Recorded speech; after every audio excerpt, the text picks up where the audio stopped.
எப்ப பார்த்தாலும் சாப்பாடு சாப்பாடு. இனிமேல் சாப்பாடை பத்தி பேசினா வாய் இருக்காது.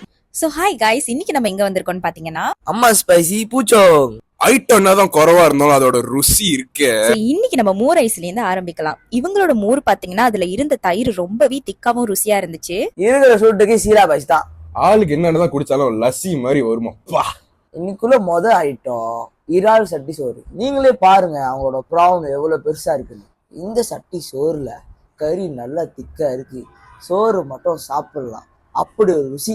அப்பா ஊடம் தோல் உரிக்கும் போது அதுக்குள்ளே ஜூஸஸ் வெளியாகுது பாருங்க, அவ்வளவு ஃப்ரெஷ்ஷா இருந்துச்சு. சூப்பா வச்சாங்க பாருங்க.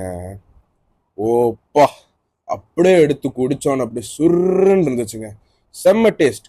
அப்படியே அந்த துவையல்னு ஒண்ணு இருந்துச்சு, அற்புதமா இருந்துச்சு.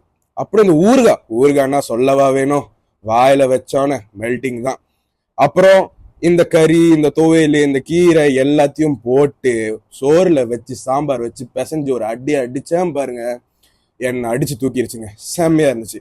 அடுத்தது இந்த அப்பளப்பூ. சாம்பாருக்கு அப்பளப்பூ இல்லாமலையா இருக்க முடியும். அப்புறம் இந்த மட்டன் சொல்லி ஆகணும், அவ்வளோ டேஸ்ட். அப்படியே பஞ்சு மாதிரி இருந்துச்சு, வாயில போட்டோன்னே அமிர்தமா போனுச்சு. அப்புறம் என்னங்க, இந்த மட்டனை பாருங்க, அப்படியே பஞ்சு மாதிரி அப்படியே போகுது.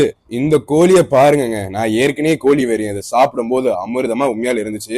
அதுக்கப்புறம் இந்த கோழி உள்ள இருக்கிற சாந்த பாருங்களேன், அடிச்சு காலையில்.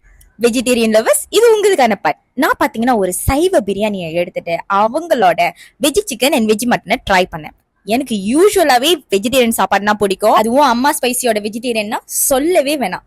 ஒவ்வொரு வாயும் அவ்வளவு ருசியா இருந்துச்சு. இந்த வெஜ் மட்டனை ட்ரை பண்ணவங்க எல்லாத்துக்கும் கண்டிப்பா தெரியும், இது நீங்க ஒரு வெஜ் மட்டன் சாப்பிடுற மாதிரியே இருக்காது அப்படின்ட்டுன்னு.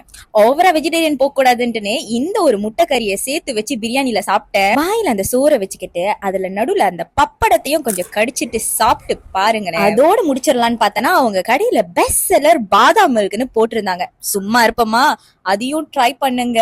நெய் அந்த பாலுல கரெக்டா மிக்ஸ் ஆகி அதோட பாதாமோட குடிக்கும் போது குடிச்சுக்கிட்டே இருக்கலாம்னு தோணுச்சு. கண்டிப்பா இதுக்காகவே நான் இங்க திரும்ப வருவேன். காசை கட்டிட்டு அப்படியே வெளியே வந்தா அவங்க திடீர்னு ஒரு நியூஸ் சொல்றாங்க, மேல ஒரு மினி மண்டபமே இருக்குன்றாங்க.